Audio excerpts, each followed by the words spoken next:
दोस्तों, आज की हमारी कहानी है पिता और पुत्र की कहानी। दोस्तों, ये जो कहानी आज आप सुनने वाले हैं, ये बताती है कि सफलता और सफल होना ही काफ़ी नहीं होता, बल्कि सफलता को अगर बरकरार ना रखा जाए तो हमारी गिरावट का ग्राफ तेजी के साथ नीचे को आता जाता है। आपका ज़्यादा समय न लेते हुए कहानी को शुरू करते हैं। एक बहुत ही प्रसिद्ध मूर्तिकार था। बहुत ही सुंदर मूर्तियाँ बनाता था।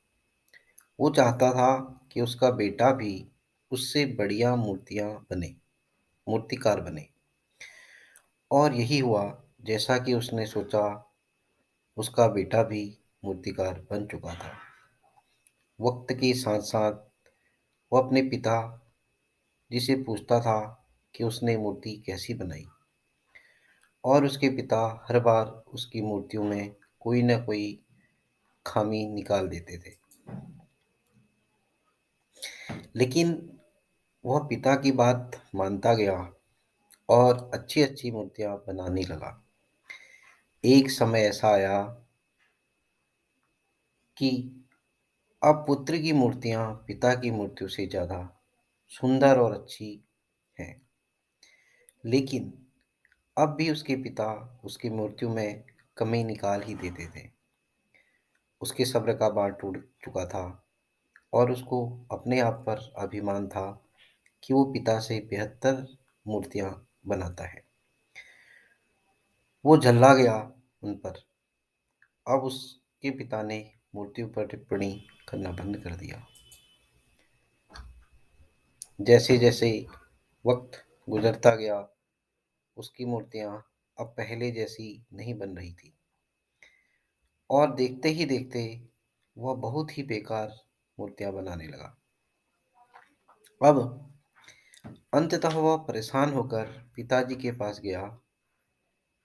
पिताजी समझ गए थे कि ये वक्त ज़रूर आएगा, और वो बोला कि मैं अब पहले से अच्छी मूर्तियाँ क्यों नहीं बना पा रहा हूँ। उन्होंने उत्तर दिया, क्योंकि तुम अपने काम से संतुष्ट होने लगे हो, इसलिए। वो समझा नहीं।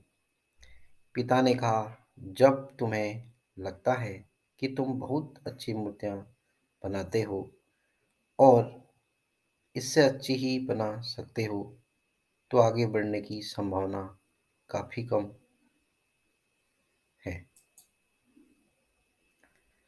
हमेशा वही इंसान सफलता को आगे ले जा पाता है जो यह सोचता है कि जैस कैसे मैं और भी ज़्यादा अच्छा कर सकता हूँ।